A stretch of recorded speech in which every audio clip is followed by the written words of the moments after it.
السلام عليكم. حبيت اجاوب على الكومنت ده لان انا ملاحظ النبره دي، يعني ناس كتير مدين الريسيرش اكبر من حجمه. بمعنى ايه؟ متخيلين ان الريسيرش ده لازم اكون حد متخرج وباحث علمي او معاه دكتوراه. يا جماعه، ناس كتير جدا من اللي شغالين في اللابات او في الريسيرش بيبقوا لسه طلبه ثانوي، وفيهم منهم اللي بيبقوا في جامعات تانية مش في طب وشغالين في حاجات لها علاقه بالطب.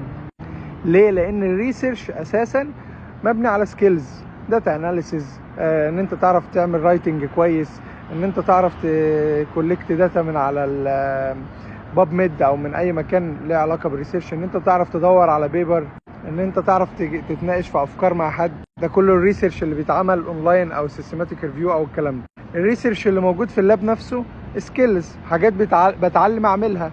يعني مثلا اعرف اشتغل على البي سي ار، اعرف مش عارف اخد سامبل، اعمل بابيت وهكذا. فالحاجات دي سهل جدا اتعلمها بس لما في وقتها. طيب، زي ما قلت قبل كده، لو انا لسه في بدايه الطريق اشتغل على الريسيرش ولا اشتغل على الستبس؟ انت عايز تبقى دكتور، اليوسيميلي ستيبس هي اول حاجه قبل اي حاجه تانية. خد ستيب 1 الاول وبعدين ادخل في عايز تبدا تشتغل ريسيرش، تمام، وبعدين فكر في ستيب 2 وبعدين كمل ريسيرش.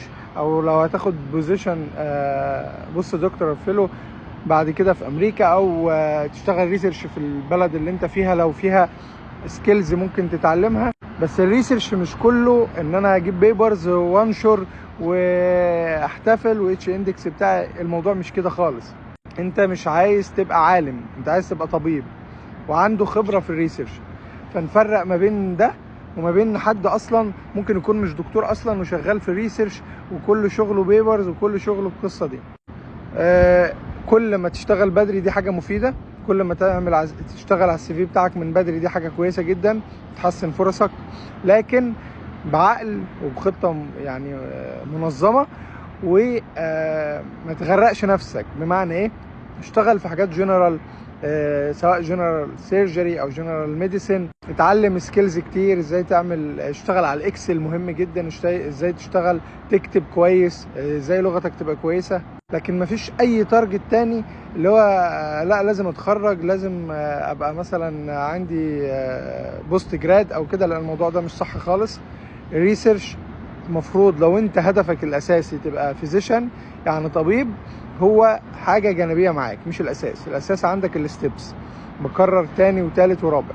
الناس كلها بتروح حاليا تفكر ان انا لازم اخد ريسيرش واشتغل والدنيا تاخده والايفوريا تاخده، وتلاقيه نسى اصلا ما خدش الستبس اصلا، ونسى هو عايز يبقى ايه، ونسى ان هو عايز يكمل كطبيب. انا مش بقول ان ده احسن او ده احسن، الاتنين كويسين جدا، بس ده كارير وده كارير مختلف تماما. تمام، بالتوفيق ان شاء الله.